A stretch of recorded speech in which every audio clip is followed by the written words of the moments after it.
It's time now for the week that was. Let's take a look at the top stories that made headlines around the globe this week. And we're going to start here in Nigeria, where the Revenue Mobilization, Allocation and Fiscal Commission has begun reviewing the salaries of political, public and judicial office holders, despite the public outcry that greeted the move.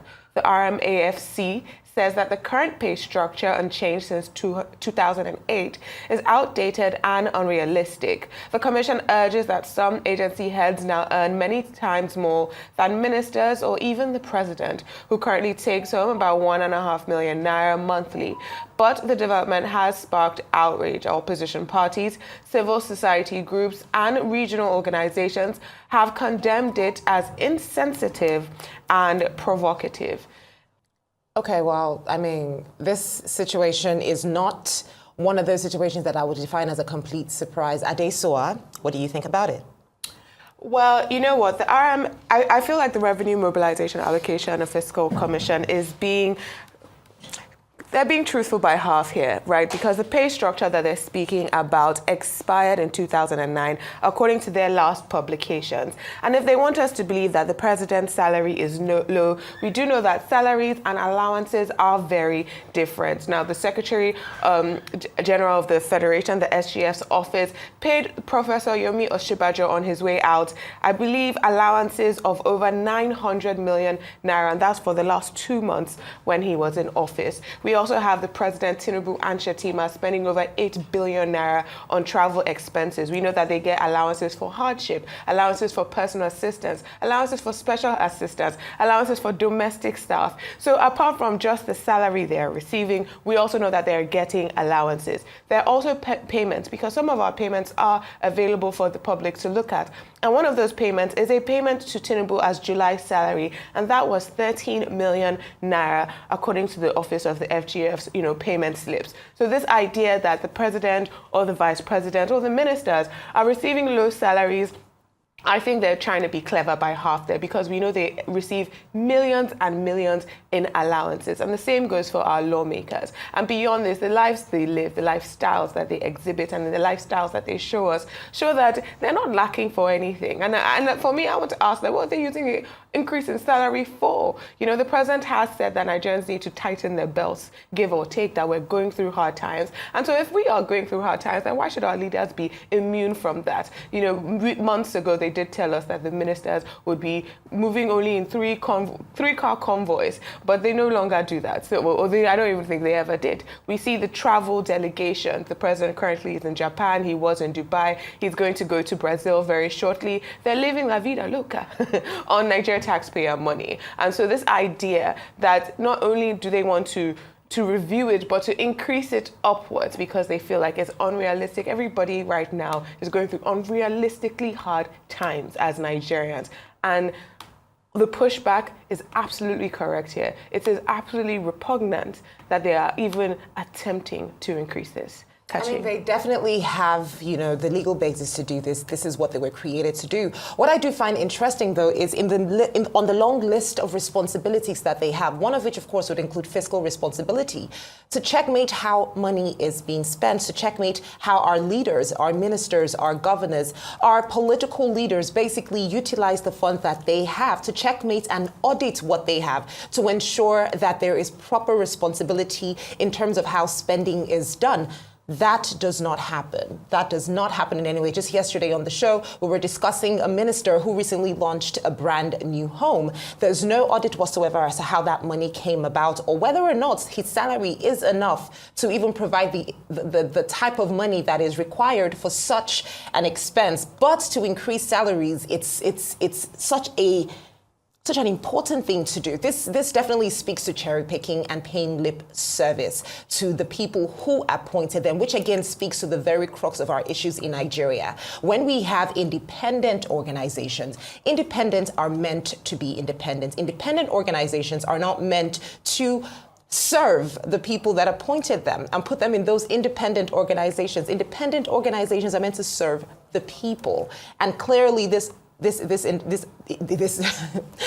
organization is not doing that in any way, shape, or form. Nigerians are going through a very tough time at this time. And this also speaks to the tone-deaf nature of the organization as well, of our leaders, if I do say so myself, because at a time when Nigerians are being told to tighten their belts, we just saw two massive shocks go through our Nigerian system with the floating of the naira and with the fuel subsidy removal. We're asked to tighten our belts. Isn't this a time for our leaders to equally consider the concept of tightening their belts? Clearly, it's only for the masses. You know, such regulations and requirements are only meant for regular people. But let's talk about what else happened. The All Progressives Congress won massively in last Saturday's by-elections, winning 12 out of 16 federal and state constituencies across 12 states.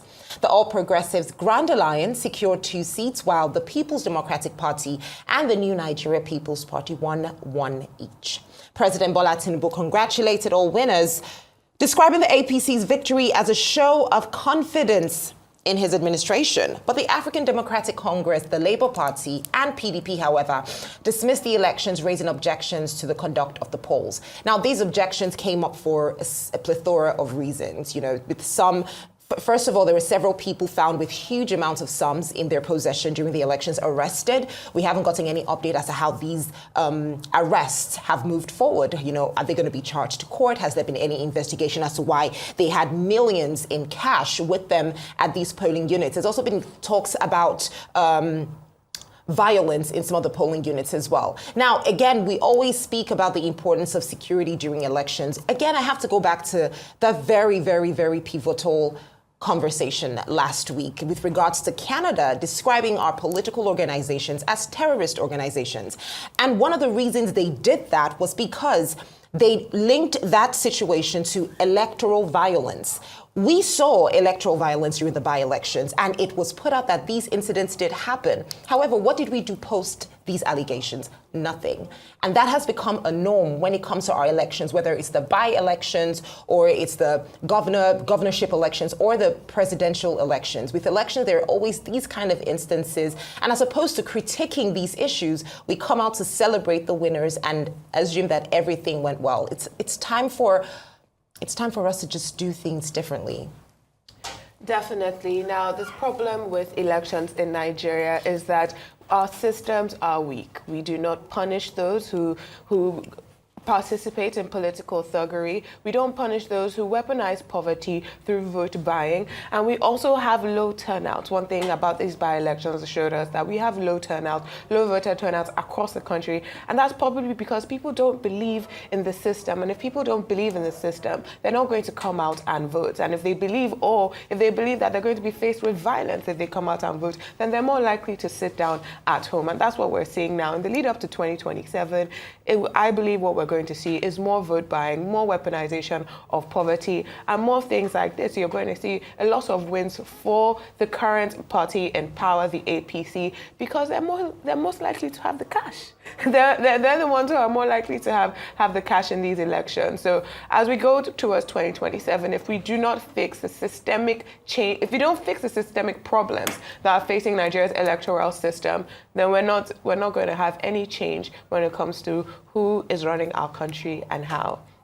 Now let's move on to another story coming from Nigeria, where our security forces during the week recorded major victories against terrorism with the arrest of top Ansaru commanders and key Boko Haram suspects. Between May and July, a joint operation involving the military and intelligence agencies led to the capture of Ansaru's leader, Mahmoud Mohammed Usman, also known as Abu Bara, and his deputy, Mahmoud al-Nijeri, called Malam Mahmouda.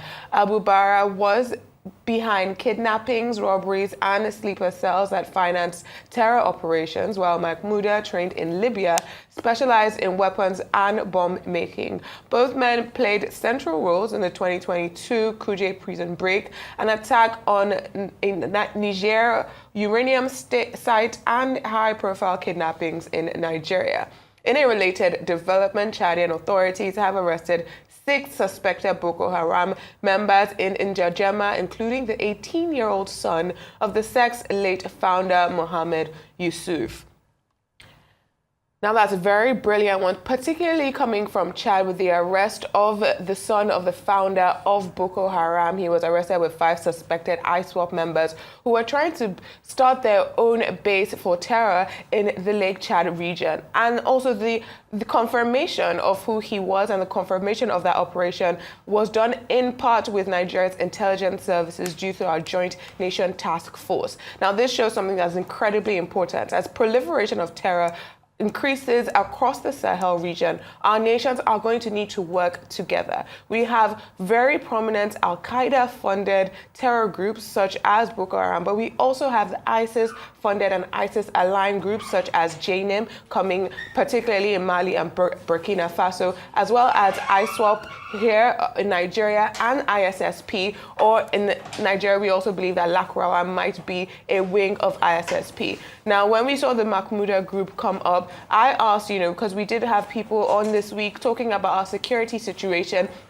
And these wins are good, but it seems that they're coming because of failures in the past with our intelligence and security services. The head of Mahmouda is a known terrorist who formed a sort of splinter group around the Kainji forest. Now, these things are very important, but we also have to go forward and we have to work with our neighbors. It shows the importance of working with our neighbors, not just in ECOWAS, but also those who have splintered away, particularly Mali, Niger, and Burkina Faso, because the funding for this terror, the training of the terrorist groups, and the arms are coming from outside of Nigeria. Now, our Chief of Defense Staff, I believe, has said that he is going to, or we are in the coming days, are going to know those who are funding terror in Nigeria, and that's something that's incredibly important. We can't just take these guys off of the streets, which we should give them credit for, but we also must stem the flow of the funds, those who are behind the terrorists. Couldn't agree more with you, Adesua. Well, let's take our next story, where Nigeria's foreign exchange reserves climbed to $41 billion, the highest level in 44 months. According to new information from the central bank, the reserves crossed the $40 billion mark in early August and have since gained over $1.4 billion in just 3 weeks. Now, that's giving us an average daily growth of $81 million. The last time reserves stood this high was in December 2021. Analysts say the surge is linked to stronger foreign exchange inflows from oil revenues, capital investments, rising non-oil exports alongside reduced import demand. Now, this is very, very, very important. This is the highest level around 4 years as we've seen, and we know that there is that $100 billion target. That's even going to expand our safety net even wider. Of course, this is attributed to higher oil production and production recovery as well. Supporting our indigenous players within the energy sector as well has played a really, really huge role in us achieving this. Of course, we know this is part of President Bola Ahmed Tinubu's renewed hope agenda in terms of raising the amount of barrels of oil that we produce per day, taking it up to over 2 million, 2.7 to 3 million, as a matter of fact, by the year 2027. They also tightened monetary policy and reforms, inflows as well of foreign capital through Eurobonds, remittances, and investor confidence. So this puts our currency in a better position and also puts Nigerians in a better position as well. Now, there are concerns as to the sustainability of this. How sustainable is this, considering that we depend so heavily on our oil? With regards to the fluctuating prices, can we handle a dip if at all that should happen? There are also issues around the sterile growth, boosting revenues without simultaneously strengthening domestic production. If we abandon domestic production, or if we pay minimal attention to our domestic production, how is this going to help us as well? These are issues that still remain. But all in all, this is impressive for Nigeria. Definitely, it is impressive, and I think for one, we have to give Cardoso, Mr. Yemi Cardoso, the head of our CBN, credit and kudos for this accomplishment. Now, it's important for currency stability that our foreign reserves have grown, because it allows the country to have money to defend our currency, right? And this is something that's important. It also shows, as you said earlier, more confidence in the Nigerian economy. However, Nigeria is a highly indebted country. True. We are highly indebted. And so, yes, we can look at this positive side and we can be happy that we're hitting targets, even though the targets are far away from where we should be. At least we're hitting targets that they're setting or working towards those targets. However, the state of our country right now is that we're highly indebted. And we've seen this over this administration. We do see the CBN work. We see the monetary policy work, and we see the outcomes from that. But it seems to be silence, crickets coming from the fiscal side, right? And so we have to ask, what is our Minister of Finance really doing? Because right now, yes, inflation has reduced, but inflation has reduced because it's harvest season. When it's harvest season, inflation will reduce, right? We do not have fiscal policies that seem to really match up with the work that is coming from our monetary side. It does not seem to match up with the results that we're seeing from our monetary side. And, some people will be like, oh, you guys just don't want to give the government credit. But we do. You give credit where credit is due. But you do say that if we are not being responsible, right, then what is this? Then in the long run, what does it truly mean for our reserves to grow? Well, we can take our final story. Yes, final story. We're going across the pond because the White House during the week said that Russian President Vladimir Putin had pledged to meet directly with Ukrainian President Volodymyr Zelensky following discussions with U.S. President Donald Trump. Press Secretary Caroline Leavitt confirmed the assurance but stressed that Washington is awaiting clarity on the timing and conditions of such talks. The Kremlin, however, has yet to publicly commit to a face-to-face meeting. Analysts say a direct encounter between Putin and Zelensky would mark a pivotal step in efforts to end the war, though doubts remain over Moscow's willingness to make concessions at the negotiating table. Just a clarification on something you said earlier about Putin agreeing to the meeting. The Kremlin seemed to indicate that Putin did not firmly agree to a bilateral. Did he agree to have a sit-down with just Zelensky on the phone? I can assure you that the United States government and the Trump administration is working with both Russia and Ukraine to make that bilateral happen as we speak. I understand that the White House is working and allies are working to make this meeting happen, but did Putin promise to do a meeting with Zelensky, a direct meeting, in the coming weeks? He has, and I just answered that question for you. Heading into Alaska, a lot of the focus in the talk was on this trilateral meeting between these three leaders. Can you explain how this went from a trilateral meeting involving President Trump to now the focus being on this bilateral meeting without the president first? Well, look, the president has spoken to both leaders about this, and both leaders have expressed a willingness to sit down with each other. And so our national security team will help both countries do that. Ultimately, the president has always said that there are areas of disagreement in this war that will have to be discussed and decided upon by these two countries. And so he wants these two countries to engage in direct diplomacy. He's said that from the very beginning, which is why he's agreeable to the idea of having President Zelensky and President Putin get together. And I understand accommodations for that meeting are underway. As soon as we hear more details, we'll be sure to let all of you know. And just a quick follow-up. What indications is the president getting from Putin that he wants to have this meeting with Zelensky soon? Because he spoke to him directly yesterday. And he expressed that Haley. rather than Now, that is pivotal, understanding that while a trilateral meeting, summit rather, involving Trump, Zelensky, Putin, was proposed, there is no timeline for that being set. There is also no ceasefire in sight at this point in time, but there was an improving tone with regards to Zelensky's demeanor, the way he dressed to this meeting, as opposed to how he came on in February. A very pivotal part of the entire conversation being the difference between wearing his uniform versus wearing a suit to the meeting. He was a lot more calmer with his demeanor at this time. We also know that the U.S. is also looking to see how they can equally, support Ukraine at this time. They discuss a possible European-led security guarantee for Ukraine, similar to, NATO-style protections.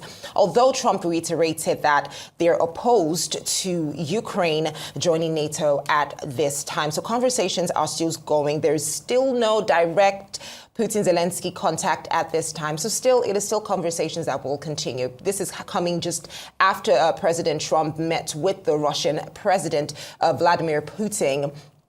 in Alaska. We also saw that meeting, there was the handshake, but then again, there was no agreement with regards to that meeting. So meetings are ongoing, conversations are happening, and that's exactly where we stand at this time with regards to the war in Ukraine. Well, yes, Donald Trump has said that he's going to decide in the next 2 weeks what the next move will be for him. But it's kind of funny because Donald Trump did tell us that he was going to end this war in just one day when he came into office. Now, it's been reported that Putin wants Ukraine to give up all of its eastern Donbas region, remain neutral, have no Western troops in Ukraine, and not join NATO. Now, the sticking point seems to be, according to the EU's top diplomat, this idea of Ukraine giving up territory. And Trump has seemed to favor that. Originally there was a requirement that there would be a ceasefire deal, but now he's saying, okay, we can't have a peace deal without a ceasefire. So as we speak, Russia is still bombing Ukraine. And just this week, we've seen stories of children dying in Ukraine. And so even though, and Zelensky also came out to say that that Vladimir Putin is doing all within his power to not hold this meeting. He does not see Volodymyr Zelensky as somebody he respects or somebody he holds to the same standard as himself. But Ukrainians are saying that Eastern Donbas is part of Ukraine, that Crimea, which in Russia has been under Russian control since 2014, is still part of Ukraine. And they do not believe that Vladimir Putin should be rewarded for starting this war by giving him this territory. So it's still yet to be seen what is going to happen in the Ukraine-Russia war. But one thing is for sure is that Trump is going to keep at this, even if only for his Nobel Peace Prize campaign. I mean, Hillary Clinton is going to nominate him. That one I know for a fact, because she did say that. So, what was her condition there? If he's able, well, you're right, though. She did say if he's able to secure peace within the first meeting, which he did not. So I guess he lost that vote. I see. And I think she said without giving Russia any of Ukraine's territory. Exactly. So I guess he's lost that vote now that I think about it. She was being sarcastic, though, when she did say that. Yes. Have you seen the back and forth with Trump and Gavin Newsom? Yes. Governor of California? Yes, ridiculous. I found that very fascinating. Someone said that Trump has stopped typing in all caps since Gavin started. So, well, his most recent attire would we're back to differ. He's still a caps guy, if we're being very honest. Well, that is all on the week that was.